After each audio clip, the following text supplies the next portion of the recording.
Nagbigay pugay ang pamahalaang panlalawigan ng Bulacan sa pangunguna ni Gobernador Daniel R. Fernando kay Gat Blas F. Ople sa ika-77 anibersaryo ng kapanganakan ni Gat Blas F. Ople sa pamamagitan ng payak na programa kung saan ay panauhing pandangal si Kalihim Enrique A. Manalo ng Department of Foreign Affairs na kinatawa ni DFA Undersecretary Eduardo C. A. De Vega.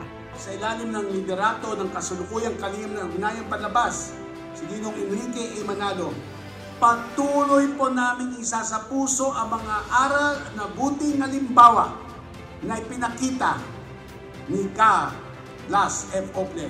Tunay na may tuturi siyang huwarang anak ng Bulacan na naging respetadong pinuno hindi lamang sa ating bansa kundi sa mundo ng diplomasyang pandaigdig.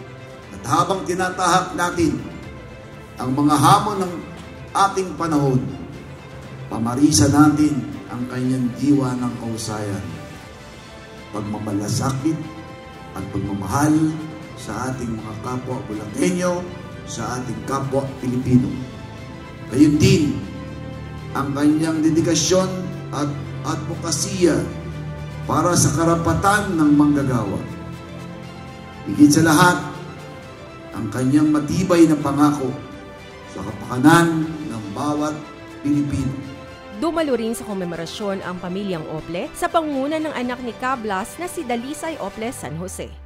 Sa ngalan po ng pamilyang Ople, ako po ay nagpapasalamat sa pamahalang panlalawigan ng Bulacan dahil po tuwing February 3 ay ginugunita itong birthday po ni Amang Blas. Sa pamamagitan po nito ay nananatiling buhay ang kanyang alaala at legasiya.